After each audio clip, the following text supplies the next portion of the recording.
morning. Today we are going to discuss about the 10th class biology first lesson nutrition. Uh, Nutrition.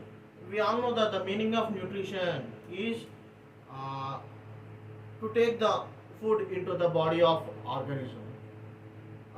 Food is required for every organism, mainly for the growth, repair, and reproduction.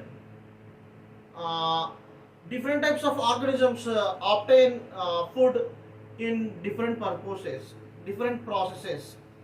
Okay, and the mode of acquiring food from organism to organism is different from even unicellular organism to the complex multicellular organisms, and even a single cell in multicellular organism required a wide variety of nutrients for the daily life activities, and the mode of intaking of nutrients from organism to organism is quite different. For example, some of the organisms are there, they can able to prepare their own food by by some of the raw materials which are available in the environment. Those organisms are called as autotrophs, and that type of nutrition is called as autotrophic nutrition. And those who not able to prepare their own food are called as heterotrophs, and that mode of nutrition is called heterotrophic nutrition. I know that in autotrophic nutrition, the autotrophs, mainly the green plants, are the examples for the autotrophic nutrition. In autotrophic nutrition, the green plants are certain type of bacteria and algae. These autotrophs utilizes the some of the raw materials which are present in the environment. For example, plants acquire water through the roots from the soil, and also it absorbs the carbon dioxide from the environment and utilizes the sunlight, and with the help of these inorganic components, the plants are able to make the complex components, food molecules, glucose and starch. And for not only for themselves, the plants are also providing the food for all the all the organisms which are not able to prepare their own food. That's why the green plants are called as universal food providers. Okay, this is okay. We accepted that the plants are making their own food and they are autotrophs, and the organisms which are not able to prepare their food are called as heterotrophs. Heterotrophs are not able to prepare their own food, but how the plants are managing to prepare the food for themselves, what the factor is present in plants and what the factor is not present in all the heterotrophs uh, for the preparation of food in the plants. The answer is that the chloroplast is a three membranous structure which was present in the green plants. The inner membrane of the three membranes is fused into the stalked sac, and it contains mainly two parts, grana and stroma. Grana is the site of enzymatic reactions, and the fluid filled region is called stroma.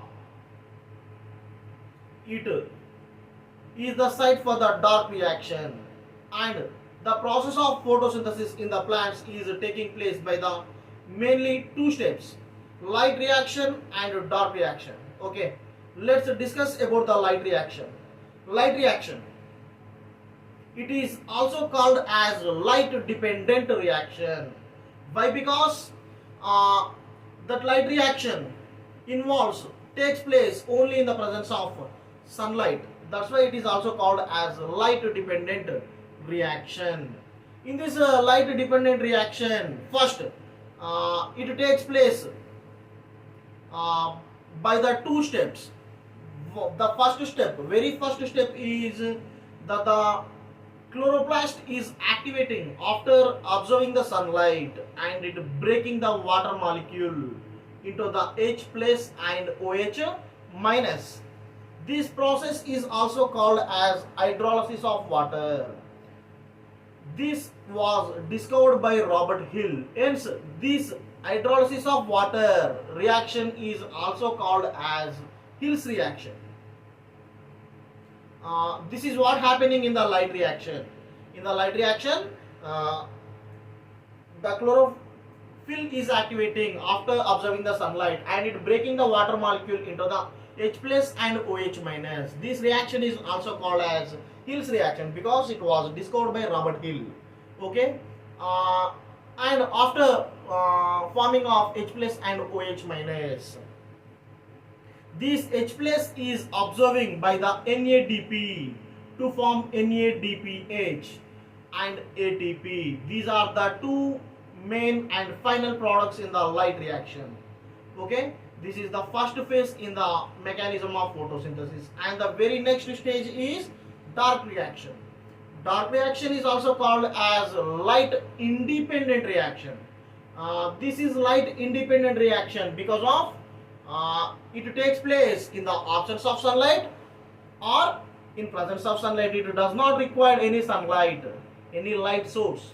That's why this reaction is also called as light independent reaction. In this reaction mainly occurs that the final products of light reaction NADPH is reacting with carbon dioxide in the presence of ATP and forming glucose. After involvement of several reactions and involvement of several intermediate compounds, the final product starch, the storage form of glucose, starch is producing. This is the mechanism of photosynthesis, and we know that the plants are able to survive under a wide range of situations and environment. It is maybe hot, cold, or marine, saline, like that. Okay, this is about the plants. And in animals, heterotrophs. Now, if we discuss about the heterotrophs, heterotrophic nutrition is a type of nutrition that the organisms are not able to prepare their own food. They have to depend upon other sources for the food. Like that, organisms are called as heterotrophs, and that mode of nutrition is called as heterotrophic nutrition. For example, different types of heterotrophic nutrition are there on the basis of how it depends upon the style of taking of food. For example, some of the organisms are breaking the food outside the body of an organism and then taking it. That mode of nutrition is called as saprophytic nutrition. And some of the organisms are deriving nutrition without killing the host organisms. That type of nutrition is called parasitic nutrition. And some of the organisms taking food into the whole body and then breaking into the body of the organism.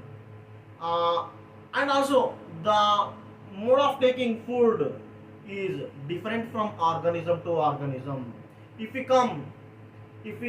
comes for the amoeba is the unicellular organism. It has the temporary finger-like structures called pseudopodium. That pseudopodium, whenever the food present around that amoeba, this pseudopodium activates and absorbs and fuses and merges into the cytoplasm of the amoeba, and here the breakdown of food is taking place, and after that the food is distributes throughout the body through the process of diffusion, and another again remaining undigested unwanted food eliminates through the same process called diffusion. This is how the process of acquiring food is taking place in amoeba, a unicellular organism with a shapeless body. And some of the organisms deriving nutrients from the host plant without killing them or with killing them sometimes. For example, if we take a cuscuta plant which belongs to the dodder family, it is a leafless twinning plant. It has low chlorophyll or no chlorophyll. That chlorophyll is not sufficient to prepare the food for entire plant body. That's why that called hostorium, which penetrates into the host plant and absorbs nutrients from the phloem and absorbs the water from the xylem. Sometimes there is a chance for the death of the host plant due to the lack of the nutrients. This is happens in the parasitic nutrition. And if we go in nutrition in human beings, it is not like the plant, it is not like that the unicellular organisms, because we are a complex multicellular organisms. We have different junctions to do different functions. Our body has different organs to do different functions. Okay, first of all, if we go about the digestion in human beings, uh, in our mouth the food is crushing and cutting and mixing with saliva. This process is called mastification. A question will come about the define mastification. You have to write that the process of breaking, the process of crushing and cutting food with the help of teeth and mixing with saliva. This process is called mastification. And we know that in that saliva, a enzyme is an enzyme is there which called thiolin or salivary amylase, which breaks the carbohydrates present in the food. And after after the breaking of carbohydrates, the after the process of mastification, the food is called bolus. Now the bolus enters from mouth to the stomach through the esophagus, a tube-like structure, through the very fascinating movements called peristaltic movements. Now the food is entered into the stomach. Now again some of the substances are going to mix with the food to do some actions. Firstly, the food is mixing with gastric juice and also hydrochloric acid. Gastric juice again contains an enzyme called pepsin, which breaks the proteins present in the food. Now the carbohydrates and the proteins both are broken and the food is mixed with hydrochloric acid. Now the food is called chyme, and from the stomach the food enters into the small intestine through a connecting tube called the duodenum. At the duodenum again some of the two organs releases some of the enzymes, some of the juices. Firstly, our liver releases the bile juice, which contains no enzymes. This is also a important question will come. There is a chance. Which juice does not contains any enzymes in our body? You have to answer that. Bile juice does not contains any enzymes in our body, like that. And this bile juice breaks the fats which are present in the food, which are present in the chyme. This process is called emulsification. You have to remember emulsification, the process of breaking of fats into the small globules by the action of bile released by liver. This process is called emulsification. After the emulsification, again our pancreas releases three different types of enzymes: amylase, trypsin, lipase. These three types of enzymes.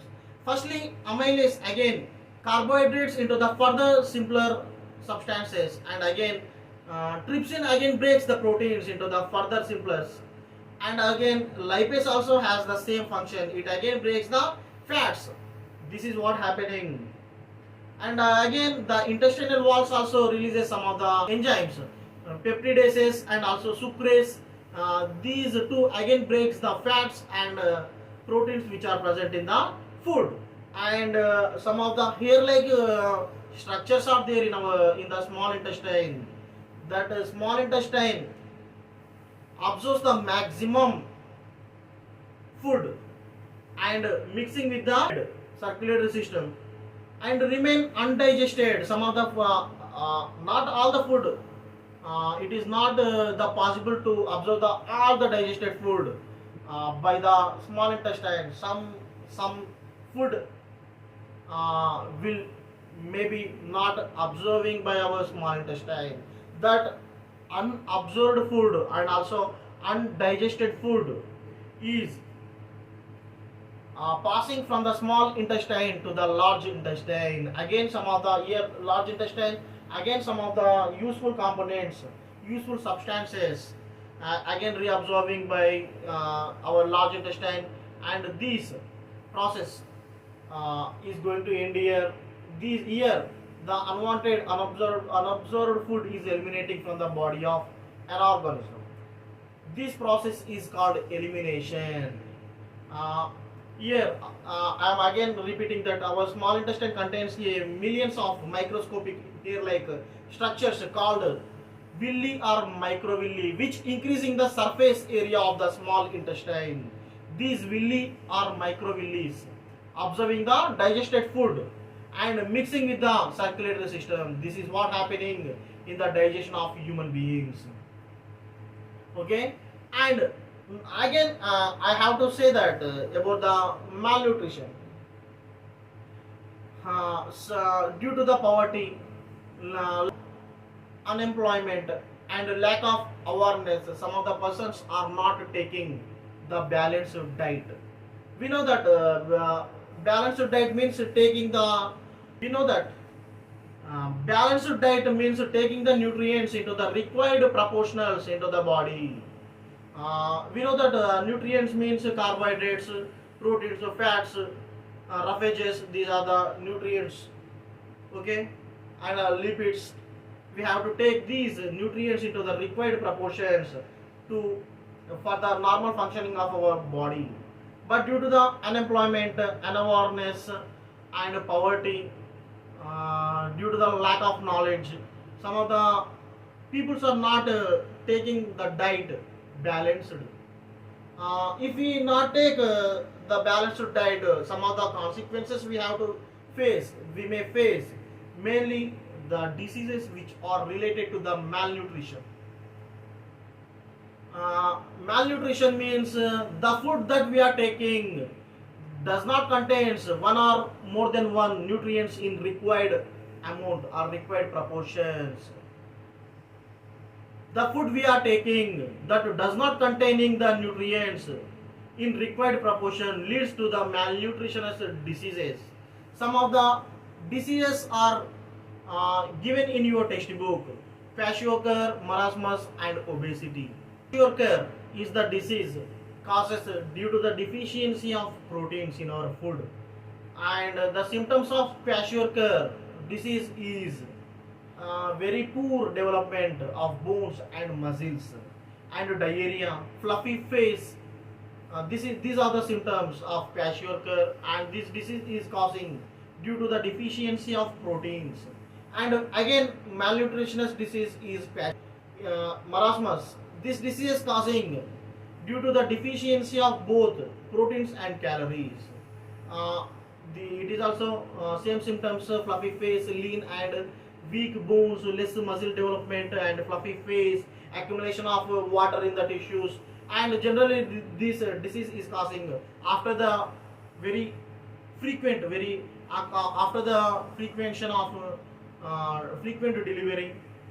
And next, third one is obesity. It is not a malnutritionous disease.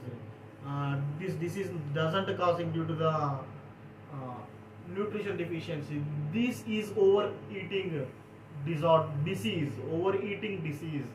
This disease is causing due to the overeating. Nothing malnutritionist related, but due to the obesity, there is a chance that in future the person may be affected by the serious health hazards like heart attack, and diabetes, and heart failure, lung, kidney failure. Like these diseases the person may have to face in his future due to the obesity. These are the malnutritionist diseases. And we have to discuss about the vitamins. Vitamins are two types: uh, water soluble vitamins and fat soluble vitamins. Firstly, we have to discuss about the nutrients. Nutrients are two types. One is micronutrients and another one is macronutrients. Firstly, macronutrients. We know that we know nutrients: carbohydrates, fats, vitamins, roughages. These are all the nutrients coming under the category of macronutrients. And micronutrients, vitamins, especially vitamins coming under the micronutrients. Macronutrients means the nutrients which are required for the nutrients which are required in the larger amount for the normal body growth are called macronutrients. But the vitamins coming under micronutrients, the nutrients which are required in a very low proportion are called as micronutrients. Vitamin coming in this category. Again, here vitamins are two types on the basis of their nature. One is water soluble vitamin and another one is fat soluble vitamins. Vitamin A, D, E, K are fat soluble vitamins. On the other hand, vitamin B and C are water soluble vitamins. Again, vitamin B is differentiated into the vitamin B1, B2, B3, B5, B6, B7, B9. Some of the diseases are there if you lack these vitamins. And fat soluble vitamins: vitamin A, D, E, K, vitamin A retinol, vitamin D calciferol, vitamin E tocopherol, vitamin K phyloquinone. These are the fat soluble vitamins, and you have to remember the short names and full names of the fat soluble vitamins. Okay, thank you. And some of the experiments are there. We will have to discuss in our future classes. Uh, Again, I am telling that what we discussed in our today class. Uh, Firstly, nutrition. Nutrition means taking the food into the body of organism, and two types of nutrition are there mainly: autotrophic nutrition and heterotropic nutrition. Autotrophic nutrition means the organisms can able to prepare their own food, like green plants and algae. Some of the bacteria are examples. Heterotropic nutrition means the organisms are not able to prepare their own food. Human beings, animals, and some of the fungi are the examples for heterotropic nutrition. And we discussed about the chloroplast is a three membrane structure, and it possessing two main parts: grana and stroma. Grana is the site for the light reaction, and stroma is the site for the dark reaction. And hydrolysis of water, the process of breaking water into the H plus and OH minus, is called hydrolysis of water. It was discovered by Robert Hill Lenz. It is also called as Hill's reaction. And also we discussed about the emulsification, is the process of breaking fats into the small globules by the action of released by the liver. This is called emulsification. And also we discussed about the mastification, the process of breaking food by cutting and crushing with the help of teeth and mixing with saliva. This process is called mastification. And the process of elimination. Elimination means the process of elimination of unwanted food into the body of an organism. And absorption also important. Absorption means the process of absorbing the digested food by the action of villi, which is present in the small intestine. This is called absorption. This entire process is called digestion. And we discussed about the malnutrition. The process in malnutrition comes that the food we are taking does not containing the nutrients in required proportions leads to the malnutrition. And we discussed about the vitamins. Vitamins coming in the category of micronutrients. Vitamins again classified into the two groups: a water soluble vitamins and fat soluble vitamins. Water soluble vitamins, vitamin B and C. Fat soluble vitamins are vitamin A, D, E, K. Okay, this is what we discussed.